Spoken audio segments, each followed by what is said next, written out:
you look at a map, tapos kung paano sumibol yung mga cities, Metro Manila, sa gitna actually nun is Pasig River traversing it.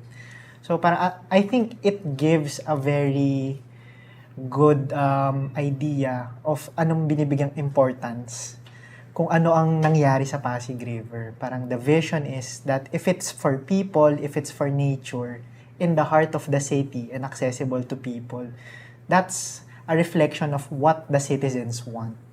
Na parang, oo nga no, parang ang dami ng mga lugar, mga kalsada na pangkotse.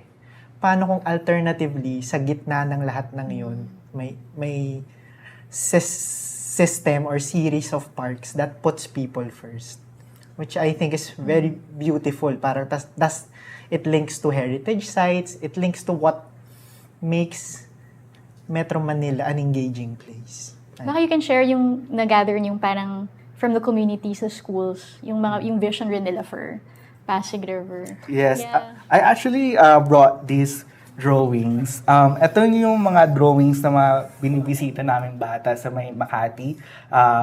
Mga elementary students sila. So, what we do is we talk to them about what is the importance of Pasig River. Kasi minsan, hindi natin naiisip ba't mahalaga yung Pasig River dahil nandiyan na siya, bahagi na siya ng everyday life natin, pero di natin na-realize, mahalaga pala siya. So, nakakatuwa nga pagpupunta kami doon,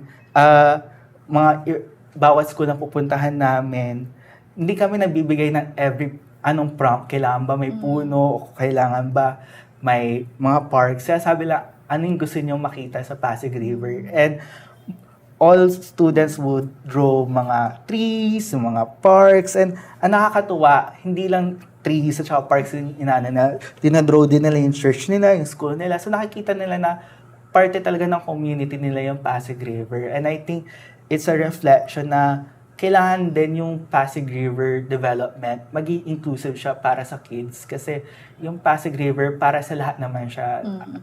Ang Pasig River ay atin ang Pasig River sa ating lahat.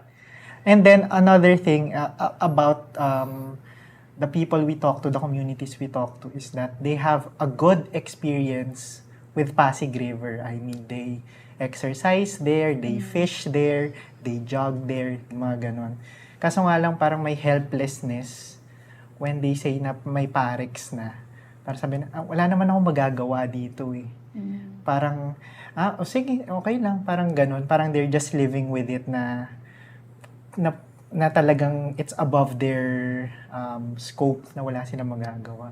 Pero, yun nga, parang if we highlight these stories all together, majority thinks that there's a better use for Pasig River. Tapos parang hindi naturally nag-occur na sa kanila na dapat gawing kalsada to pang kotse. More for dapat pantao talaga to. Actually, we're currently crafting a Pasig River rehabilitation guidebook right now. And it's a mix of community's vision for the Pasig River and then also yung science and data-based na mga principles that we can pursue sa Pasig River. So, meron kaming 6 factors na kailangan for sustainable Pasig River development. Unang-una, syempre, kailangan unahin yung local communities and livelihoods. Kasi kahit anumang i-project mo sa Pasig River, kung hindi mo titignan kung ano yung kailangan, ano yung gusto ng local communities, hindi siya gagana kasi wala na magagamit o hindi magagamit ng gusto yung project mo sa gilid ng Pasig River. And then, lastly, yung last part talaga namin ay yung connected urban planning kasi hindi lang dapat tignan yung Pasig River as just one, part of our city, but interconnected siya. For example, nasabi na natin kanina yun sa transport, but also sa communities, sa mga services, it all plays a part in how we experience our cities. And I think it also mirrors yung Pasig River's role in connecting different bodies of water. So we have yung Manila Bay, Laguna Bay, Marikina, and San Juan. So when we have a connected urban planning, mas nagiging mas madali natin ma-access yung mga services natin, yung mga iba't ibang lugar sa cities natin.